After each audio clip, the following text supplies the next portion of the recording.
Carole Poirier, députée péquiste de Hochelaga-Maisonneuve, nous explique les trous dans le budget l'État-haut en habitation. Tout ça sur Canal M, la radio de Vues et Voix.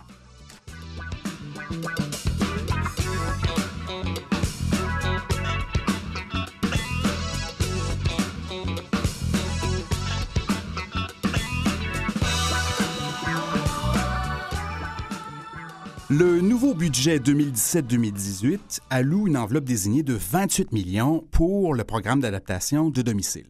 C'est un peu plus que les années précédentes, particulièrement l'année 2015-2016 où on avait coupé le programme, enfin temporairement, et aussi on a, à peu près dans les mêmes périodes, coupé le programme d'attention des aînés.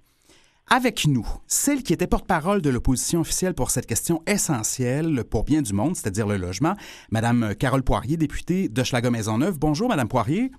Bonjour. Merci d'être avec nous. J'imagine que vous êtes en ce moment tiraillée entre votre comté et l'étude des crédits à Québec. Exactement. Vous savez, c'est une période assez intense, l'étude des crédits. Là. Oui. Vous pouvez expliquer aux gens... Matin au soir, lundi au vendredi, c'est 200 heures de travaux pour les parlementaires. Alors, c'est un calendrier intense. Alors, les journées sont longues jusqu'à 10h30 le soir en commission parlementaire. Mais vous savez, c'est une période extraordinaire pour interpeller le gouvernement sur son action. Et ça fait partie du rôle du député d'être le contrôleur, finalement, pour les citoyens. Alors, notre but dans ça, c'est de s'assurer qu'on puisse aller un peu plus loin parce que chaque député a, comme porte-parole, a différentes responsabilités. 2 à 3 heures de discussion avec le ministre. Okay. Alors, ça nous permet d'avoir une discussion plus pointue sur des aspects de son action comme ministre. Alors, c'est très intéressant. Donc, pour que les gens comprennent bien, vous parlez du détail des budgets au fond, parce que le budget qui a été présenté un peu plus tôt le mois dernier, et là, vous regardez, j'oserais dire enveloppe par enveloppe, tout dépendant de votre responsabilité, ce qu'il y a de fait comme argent pour les programmes, c'est ça? Exactement. Alors, ce qu'on fait, c'est que dans chacun de nos responsabilités, chacun des porte-paroles va aller dans le budget et va aussi aller dans les différents cahiers du budget parce qu'il y a plusieurs documents. Et là, on va aller voir programme par programme les différences entre les années précédentes et l'année en cours, mais aussi dans les mois qui ont précédé, dans le mois qui a précédé, on a transmis au gouvernement des questions. Et là, le gouvernement doit nous retransmettre dans les jours qui précèdent de notre étude des crédits, les réponses à ces questions-là. Bien. Alors, c'est environ par groupe de ministères, là, des cahiers, là, c'est des gros cahiers qui nous arrivent, là, et c'est des réponses à environ une centaine de questions. Alors, vous posez des questions tant sur la performance des programmes que sur combien de personnel il y a à l'intérieur du ministère. Y a-t-il une variation en plus, en moins? Parce que c'est important. Tout ce détail-là, c'est important, parce que je vous citerai même, Carole Poirier, un jour, vous nous aviez dit, c'est bien beau les lois, parce qu'on y travaille fort pour les lois, mais qu'en est-il des programmes, au fond? Qu'en est-il de l'argent puis de ce qu'on va donner aux citoyens une fois que ça va être descendu de la loi, disons? Mais c'est nos impôts. Oui, voilà.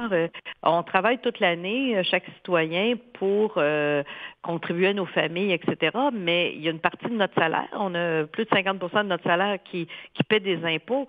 Alors, il faut bien savoir, comme citoyen, à quoi ça sert de donner de l'argent au gouvernement. Il y a des choses qu'on voit de façon, je dirais, plus tangible, mais il y a des choses qu'on voit moins. Okay. Alors, si on n'est pas concerné par le problème, on ne voit pas à quoi a servi notre argent. Voilà, et donc je vous sens... Crédits, c'est ça. Donc, je sens qu'effectivement, vous faites bien votre travail de contrôle de cet argent. Justement, parlant d'argent, est-ce que les 28 millions qui ont été promis en adaptation de domicile pour adapter son logement, ça répond aux besoins d'après vous? Écoutez, ça ne répond pas. Il faut s'entendre, là. Les besoins sont très grands, puis les besoins sont grandissants. On a une population vieillissante importante. La population du baby-boom, là, elle est à l'âge de la retraite, elle est à l'âge des besoins. Vous savez, adapter son domicile, c'est aussi continuer à y rester. Et je pense que comme citoyen, à quiconque on parle, on veut rester dans notre logement à l'âge de la vieillesse. On ne veut pas se retrouver dans une résidence. On veut continuer à vivre dans son quartier, dans son milieu, avec nos amis. On a peut-être des moyens qui diminuent. On marche peut-être un peu moins vite. On a peut-être des petits problèmes de santé. Mais on veut continuer à vivre chez soi. Voilà. Et l'adaptation des logements, ça permet. Alors, installer une barre dans la salle de bain pour être capable d'entrer dans le bain de façon sécuritaire, avoir une adaptation quand on est en chaise roulante, par exemple, mais qu'on puisse circuler dans son logement quand même, ça fait partie du rester chez soi. Bien sûr. Et ça, là-dessus, il faut investir là-dedans. C'est très important, j'entends que vous y tenez, mais dans ces 28 millions d'argent qu'on a consentis, là, est-ce que vous avez vu que les programmes allaient répondre à la demande? C'est-à-dire, parce que, faut le dire, effectivement, il y a des petites adaptations, puis même des adaptations qu'on attribuait jadis aux personnes âgées. Ça a été coupé, ça. On est rendu à 28 millions, autant pour aider les personnes en situation de handicap que les personnes âgées, autant pour des grosses adaptations là, qui peuvent dépenser le 16 000 $ maximum consenti pour des petites adaptations. Comment vous pensez qu'on va dépenser cet argent-là maintenant? Vous avez tout à fait raison. Là. Installer une rampe d'accès hydraulique devant un logement pour y avoir accès. On n'est pas dans la même facture que les deux petites barres dans la douche. Là. C'est clair. On est dans deux... Mais elles sont aussi essentielles parce que la personne qui a de la difficulté à entrer dans son bain, ça fait partie de son quotidien. Là. Et des fois, c'est le début là, de la perte d'autonomie. Mais si on règle ce petit problème-là, on va peut-être prolonger la vie de cette personne-là dans son logement pendant des années. Alors, on n'a pas besoin de toujours aller jusqu'à la solution maximale. Okay. Mais est-ce que les budgets sont suffisants? Moi, ce que je vais vous dire, c'est surtout les budgets que lorsqu'on coupe un budget, on ne le rattrape jamais. Oui, et on ne rattrape pas le retard qu'a causé cette coupure-là. Parce que dans les années antérieures, il faut le dire, il y a eu des diminutions de ce budget-là spécifiquement. Alors là, 28 millions, ça ressemble un peu à ce qu'il y avait avant, mais pendant plusieurs années, il n'y a pas eu 28 millions. Est-ce que vous avez vu quelque part des sommes? On a pris du retard dans la livraison parce que, dans le fond, il faut s'inscrire à un programme. Alors, quand on a une personne âgée, ou une personne handicapée, on s'inscrit à un programme. Il y a un ergothérapeute qui vient faire une évaluation du domicile, parce qu'il faut quand même que ce soit des professionnels. Et là, à ce moment-là, on peut demander l'adaptation du domicile. Mais tout ce processus-là peut prendre pour bien des personnes, des fois 1 an. Oui, mais même 2. Vous voyez, et c'est d'ailleurs le délai. ce que la COFAN présentait là, à la suite de ce budget-là. La COFAN, qui est la Confédération des organismes de personnes handicapées, qui est située dans votre comté d'ailleurs, il faut le dire. Juste à côté de mon bureau. Juste à côté de votre bureau. Donc, la COFAN rappelait que ça peut atteindre jusqu'à 23 mois en ce moment, les projets notamment en région pour des travaux en cours, des travaux d'adaptation. Est-ce que vous allez mettre de la pression pour que ce délai-là soit moins important? Pensez juste votre mère, là. Pensez à votre mère, là, qui a besoin d'un service qui lui permettrait de demeurer à la maison et qui la rendrait sécure dans sa maison, mais vous rendrait aussi sécure. Parce que quand nos parents là, ont de la difficulté à marcher, qui ont des déséquilibres, là, c'est la première chose à laquelle on pense, ils vont chuter. Et les personnes âgées, la chute, c'est souvent assez fatal.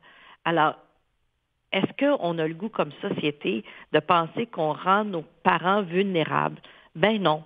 Puis ce qu'on veut, c'est la sécurité de nos parents. Alors, un montant comme celui-là, des délais comme ça, c'est pas suffisant comme somme. Et je vous le dis, s'il y a 23 mois d'attente, pourquoi? C'est parce que les budgets coupés les années antérieures ont créé des listes d'attente, là. Et on finit jamais par retrouver, dans le fond, une liste d'attente avec une attente qui pourrait être ce que j'appellerais normale, qui serait de 1 mois, entre 1 et 6 mois, on pourrait s'attendre à quelque chose de normal. Mais là, à 23 mois, là, 2 ans pour avoir un logement qui répond à ses besoins, c'est totalement inadmissible. Bien sûr, et parfois ça peut faire la différence jusqu'à ce qu'on soit obligé d'aller en CHSLD. Exactement, exactement. Et là, c'est là qu'on ne veut pas aller, là. Bien sûr. Parce qu'avec tout ce qu'on entend, on ne veut pas y aller. Bon.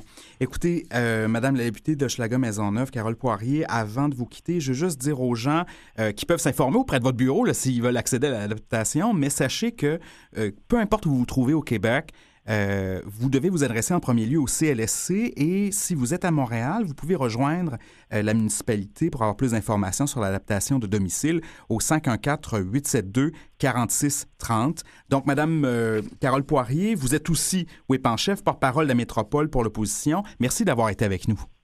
Ça m'a fait plaisir. Au revoir. Au revoir.